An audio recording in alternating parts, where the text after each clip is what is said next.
గురువుగారి మాటలు విని కొద్దిగా ధైర్యం తెచ్చుకొని ఇంటికి బయలుదేరిన లక్ష్మమ్మ వెనకాలే గురువుగారి శిష్యుడు ఒకతనొచ్చి, అమ్మా, మిమ్మల్ని ఒక నిమిషం ఆగండి అని అనటంతో లక్ష్మమ్మ వెనక్కి తిరిగి చూసింది. స్వామి శిష్యుడు ఆమె వెనుకే ఏదో కబురు చెప్పడానికొస్తున్నాడని అర్థమై, ఏంటి చిన్నస్వామి, ఎందుకు మీరిక్కడి వరకు వచ్చారు అని అడగటంతో అతను జవాబిస్తాడు, మీకు ఒక చిన్న విషయం చెప్పడం మరిచిపోయారట గురువుగారు. ఆ విషయం చెప్పిరమ్మని నన్ను పంపారు. అయ్యో అవునా, ఎందుకు ఏ విషయం చిన్నస్వామి? ఆ కామరూప మోహినికి విపరీతమైన తిండి పిచ్చి ఉంటుందట. రుచికరమైన తిండి అనేది దాని బలహీనత అని చెప్పమన్నారు. ఆ దుష్టశక్తి పీడ విరగడ చేసుకునే దారి దొరికే వరకు దానికి రుచికరమైన వంటలు వండిపెడుతూ దాని దృష్టిలో మంచివారవ్వచ్చునట. అందుకే దాని అల్లరి చెలరేగుతున్నప్పుడల్లా దాని దృష్టిని తిండి మీదకు మరల్చమని స్వామీజీ చెప్పారు అని చెప్పడంతో లక్ష్మమ్మకి కొంత ధైర్యం వచ్చింది. ఎందుకంటే ఆమె చేతి వంట ముందు అమృతం కూడా సరిపోదు. అంత చక్కగా వండిపెట్టే చెయ్యి లక్ష్మమ్మది. అలా శిష్యుడు చెప్పిన మాట విని లక్ష్మమ్మ ఇంటికెళ్ళింది. ఇంట్లోకి వెళ్ళాక అప్పటికే టిఫిన్ టైం దాటిపోయి భోజనాల వేళ కావస్తుందని హడావిడిగా వంటగదిలోకి వెళ్లి చూస్తే ఆ కిచెన్ అంతా చిందరవందరగా ఉంది. అది చూసిన లక్ష్మమ్మ, ఇదంతా దాని పనే కావచ్చు అని అనుకుని అన్నీ సర్దుకుంటుంటే ఇంతలో కోడలిగా వచ్చిన మోహిని అక్కడికొచ్చింది. ఏంటి ఇది, అసలు కొంపైనా? తినడానికే ఉండవా? ఎంత సంపాదిస్తున్నారు, ఆ మాదిరి తిండి కూడా ఖర్చు పెట్టుకోరా? లేదా కోడలు మాకిష్టం లేకుండా వచ్చింది కదా, దాని కడుపు మార్చి చంపేసి వదిలించుకుందాం అనుకుంటున్నారా అని అనటంతో లక్ష్మమ్మకి విషయం అర్థమైంది.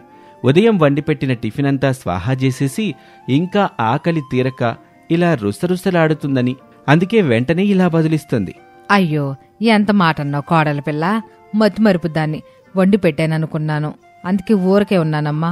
ఒక పంజి ఇంట్లో పిల్లల కోసమని సున్నుండలు లడ్లు చేసి పెట్టాను, అయితే తింటా ఉండు. అందాక ఈలోపు చక్కటి కోడికూర రొయ్యల వేపుడు చేసి పెడతాను అని లక్ష్మమ్మ చెప్పేసరికి ఆ మోహినికి ఆ తిండి పదార్థాల గురించి వినేసరికి కోపం పోయి నోట్లో నీళ్లూరాయి.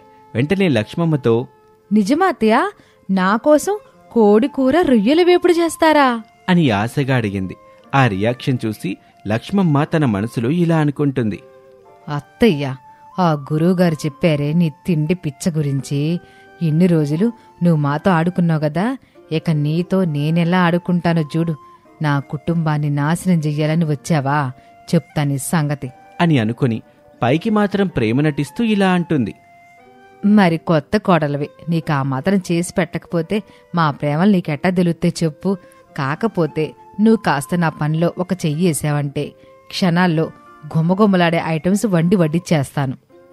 దాందే ఉంది అత్తయ్య, మీరు వంట పని చూసుకోండి, నేను మీకు సహాయం చేస్తాను అని చెప్పగానే లక్ష్మమ్మ ఇలా అంటుంది. నాకు వంట సాయం అక్కర్లేదు, కాని కాస్త పెరట్లో విడిచిన బట్టలున్నాయి, అవి పిండే. ఇవాళ పని మనిషి రాలేదు, అందుకే ఆ అంట్లు కాస్త తోమేశావనుకో, కోడికూర రొయ్యల వేపుడుతో పాటు చక్కగా మసాలా దట్టించి చేపల వేపుడు కూడా చేసి పెడతాను అని చెప్పింది. ఆ మాట విన్నాక మోహినికి మరోసారి నోరూరిపోయింది. అందుకే ఇలా బదిలిస్తుంది. పెరట్లోకి వెళ్ళడానికి దారేటత్తయ్యా?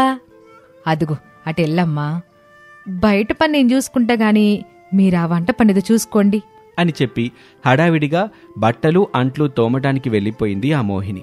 అప్పుడు లక్ష్మమ్మ, ఎన్ని రోజులు నువ్వు మమ్మల్ని చెవులు పట్టుకుని ఆడించాలనుకున్నావు కదా, చూడు ఇక నిన్ను గరిటె పట్టుకుని ఆడిస్తాను అని మనసులోనే అనుకుని గబగబా ఫ్రిడ్జ్ తెరిచి అందులో ఉన్న రొయ్యలు, చేపలు, చికెను తీసి బయటపెట్టి మెల్లగా వంట వండటం మొదలుపెట్టింది. ఇక మరోపక్క కోడలు బట్టలుతికి అంట్లు కడగడంలోకొచ్చేసరికి లోపల అత్తగారి వంట పరిమళం మోహిని ముక్కుకు తాకి పులకరించిపోతుంది. అలా చూస్తూ చూస్తూ లక్ష్మమ్మ 2 ఐటమ్స్ని పూర్తి చేసింది. ఇంతలో కోడలికి ఒంట్లో ఓపికైపోతుంది. అప్పటికే బండెడు బట్టలుతికింది. ఇప్పుడు అంట్లు తోముతుంటే లక్ష్మి వచ్చి, యా అమ్మా కోడల పిల్ల, ఒకసారి ఇలా వస్తావా, కాస్త రుచి చూసి పెడుదు గాని అని పిలిచింది. ఆ మాట వినగానే కోడలిగా ఉన్న మోహినికి ఎక్కడా లేని ఓపికొచ్చి టక్కున అత్తగారిని ఫాలో అవుతూ వంటగదిలోకి వచ్చింది. లక్ష్మమ్మ గరిటితో రెడీ అయిన కూరలు కొంచెం రుచి చూడమని కోడలి చేతిలో వేసింది. అవి రుచి చూసిన కోడలు, అత్తయ్య ఇందులో కొద్దిగా ఉప్పు తక్కువ ఉంది, ఇందులోనేమో కారం తగ్గింది, ఇంకా కొంచెం మసాలా కూడా పడితే బాగుంటుంది అని చెప్పటంతో అయ్యో, ఇంట్లో ఉప్పు కారం మసాలా నిండుకున్నాయమ్మా. ఇప్పుడు అవి తీసుకురావడానికి వెళ్ళానంటే యువతల పొయ్యి మీద ఉన్న కూరలు మాడిపోతాయి. పోనీలే, ఇవాళకి ఇలాగే తినే అని అంటుంది. అప్పటికే ఆ కూర రుచి చూసిన మోహిని ఎట్టి పరిస్థితుల్లోనూ తిండి విషయంలో కాంప్రమైజ్ అవ్వదు కనుక, పోనీలేండి అత్తయ్య, మీరిక్కడే ఉండి కూర మాడిపోకుండా చూసుకోండి, నేను వెళ్ళి క్షణంలో కావలసిన సరుకులు పట్టుకొచ్చేస్తాను అని చెప్పింది. తన ప్లాన్ వర్కౌట్ అయినందుకు లక్ష్మి మనసులోనే నవ్వుకుంది. ఎందుకంటే ఏ సరుకు కావాలన్నా అవి దొరికే షాపు వాళ్ల ఇంటికి 2 కిలోమీటర్ల అవతలుందని ఆమెకు బాగా తెలుసు కాబట్టి. ఇక అత్తగారి కూర రుచి చూశాక ఉప్పులు కారాలు సరిగ్గా పడితే ఆ రుచి ఎలా ఉంటుందో అర్థమైన కోడలు కాళ్ళీడ్చుకుంటూ ఆ సరుకులు తేవడానికి షాప్ వరకు వెళ్ళింది. కోడలు వెళ్ళిన కాసేపటికి లక్ష్మమ్మ కోడలు వెళ్లబోయే షాపు ఓనర్కి ఫోన్ చేసింది. హలో సేట్ గారు, నేను లక్ష్మిని, రాఘవయ్య గారి భార్యని మాట్లాడుతున్నాను. చెప్పండమ్మా. ఇంకాసేపటికి మీ షాప్కి ఒక అమ్మాయి వస్తుంది. ఆమెను మీరెవరని అడిగితే మా కోడలని చెప్పుద్ది. ఈ నెల మాకు కావలసిన సరుకులు ఇచ్చి చెబుతాను, అవన్నీ ప్యాక్ చేసి ఆమెకిచ్చి పంపేయండి. కొంచెం నెమ్మదిగా రిక్వెస్టింగ్గా చెప్పండి అని చెప్పింది. సేట్ అందుకు ఒప్పుకొని లక్ష్మి చెప్పిన లిస్టు మొత్తం రాసుకొని అవన్నీ ప్యాక్ చేసి పెట్టాడు. ఇంతలో కోడలు ఆ షాప్కి చేరుకుంది. ఆమె వెళ్ళి, సేటు, నాకొక కారం packet, salt packet, masala packet ఇవ్వా అని అడిగింది.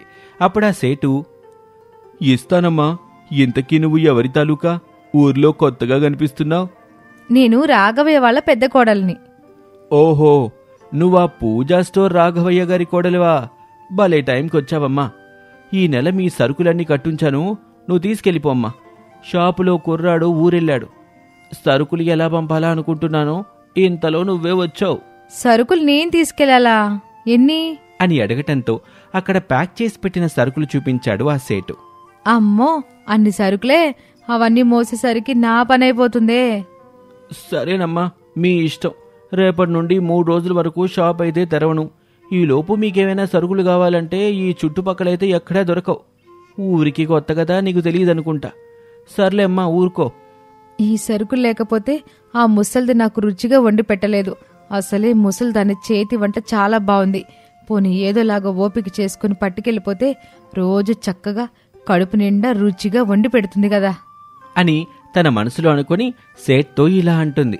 సర్లే సేటు, నేను మా ఇంటికి తీసుకెళ్ళిపోతాలే అని చెప్పి నెత్తిమీద ఒక సంచి, 2 చేతుల్లో 2 సంచులు పెట్టుకుని గాడిదలాగా బరువు మోసుకుంటూ ఇంటికి బయలుదేరింది ఆ కోడలు.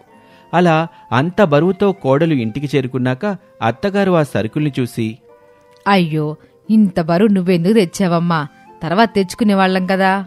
అప్పటికే నీరసించిపోయి ఉన్న కోడలు, అత్తయ్య, ఇప్పుడు ఆ వివరాలు ఏం చెప్పలేను, ముందు త్వరగా వంట పూర్తి చేసి వడ్డించండి అని అంటుంది.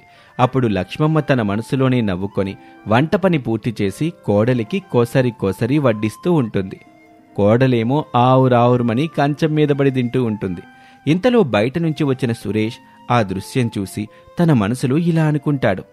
దీనికెంత పొగరు! మా అమ్మతోనే వంట చేయించుకుని పందిలా మెక్కుతుంది. అయినా అమ్మ కోడలికి సేవలు చేయటమేంటి, చేయించుకోవాలి కాని. ఈ మహాతల్లి మా అన్నయ్యని తన వైపు తిప్పుకున్నట్టు అమ్మని కూడా తిప్పేసుకుంటున్నట్టుంది. ఇక అమ్మని పని మనిషిని చేసేస్తుంది. అలా నేను జరగనివ్వను అని కోపంగా వెళ్లి కోడలు తింటున్న కంచాన్ని ఆమె ముందు నుండి లాగి పారేశాడు సురేష్. సిగ్గులేదా? పెద్దదాంతో పనులు చేయించుకుని మెక్కుతున్నావు అని అనటంతో కోడలిగా ఉన్న కామరూప మోహినికి కోపమొస్తుంది. అది గ్రహించిన లక్ష్మమ్మ కొంపలంటుకోకూడదని కొడుకుని లాగిపెట్టి ఒక్కటి పీకింది. బుద్ధుందా? బుద్ధింత అలాగేనా ప్రవర్తించేది? నోరు మూసుకొని లోపలికి పో అని కోప్పడ్డంతో తనకి ఊహ తెలిసాక ఏనాడూ తనని ఒక్క మాట కూడా అనని తల్లి ఇప్పుడు కోడలి కారణంగా చేసుకోవటంతో సురేష్కి ఆమె మీద కోపం తారాస్థాయికి చేరిపోయింది.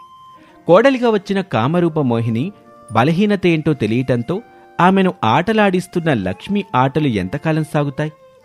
తన తల్లి కోడలి ఆట కట్టించటానికి నాటకమాడుతుందని తెలియని సురేష్ ఇప్పటికే ఉన్న సమస్యలో మొండిగా దూరి సమస్యని చిక్కుముడి చేయబోతున్నాడా?